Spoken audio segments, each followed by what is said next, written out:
അപ്പോൾ നമ്മൾ വിളവെടുത്ത് റോഡ് സൈഡിൽ വച്ചിരിക്കുകയാണ്. അപ്പോൾ ആൾക്കാരൊക്കെ വരുമ്പോൾ നമ്മൾ കൊടുക്കാറുണ്ട്.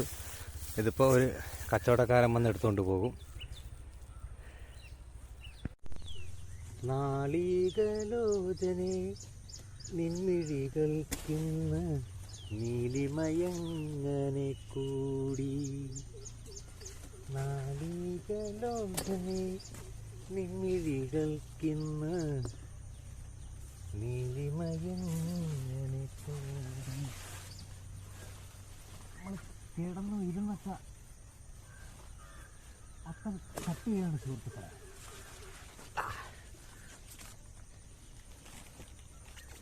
ഒരിടത്ത് ഇരുന്ന് നമ്മൾ കൂട്ടമായിട്ട് മത്തൻ കട്ട് ചെയ്യുകയാണ്.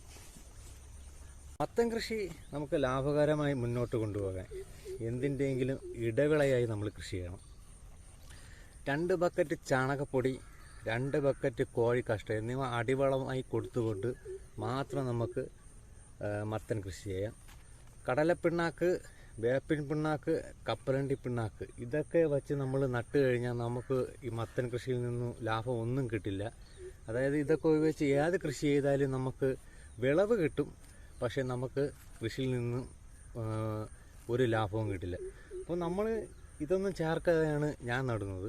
ഞാൻ 2 ബക്കറ്റ് ചാണകപ്പൊടി, എന്ത് നട്ടാലും 2 ബക്കറ്റ് ചാണകപ്പൊടി, 2 ബക്കറ്റ് കോഴിക്കാഷ്ടം അടിവളമായി കൊടുത്തുകൊണ്ടാണ് ഞാൻ കൃഷി ചെയ്ത് വിളവ് ഉൽപ്പാദിപ്പിക്കുന്നതും കാശുണ്ടാക്കുന്നത്. നമ്മൾ ഒരു ചുവടിൽ 5ഉം 6ഉം തൈകളാണ് നമ്മൾ നടുന്നത്. സാധാരണഗതിയിൽ 2ഉം 3ഉം തൈകളൊക്കെയാണ് നടുന്നത്. നമ്മൾ 5ഉം 6ഉം തൈകളൊക്കെയാണ് നമ്മൾ നടുന്നത്. ഇരുന്ന് കിടന്നൊക്കെ നമ്മൾ മൊത്തം അടക്കുക.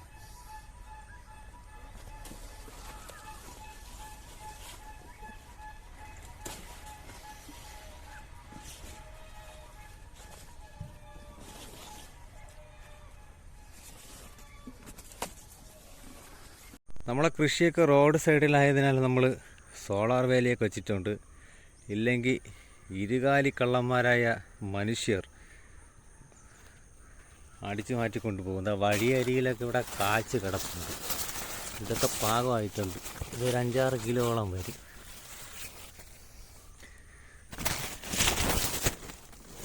ഇതൊക്കെ സോളാർ വേലി വെച്ചില്ലെങ്കിൽ കള്ളന്മാർ കൊണ്ടുപോകും.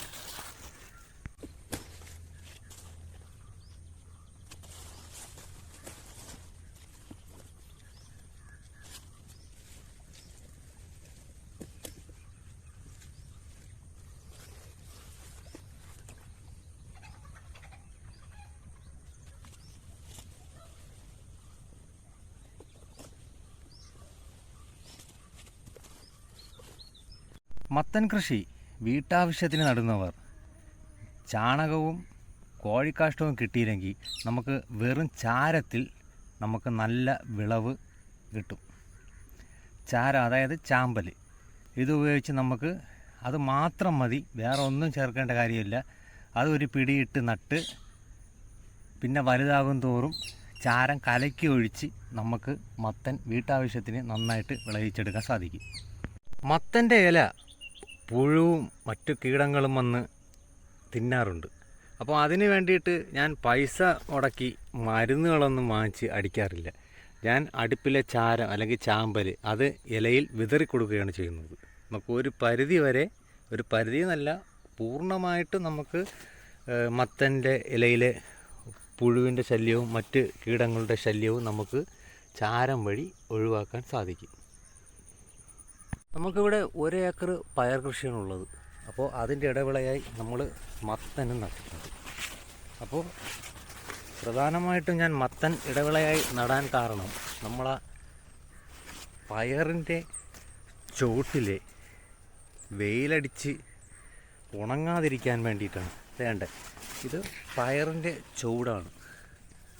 അപ്പോൾ അതിൻ്റെ ഈ മത്തൻ്റെ ഇലയൊക്കെ വന്ന് നമുക്ക് നല്ല തണലിലെത്തി. നമുക്ക് മത്തൻ അധിക വരുമാനമാണ് പയറിൻ്റെ ഇടവിളായി നടന്നതുകൊണ്ട്.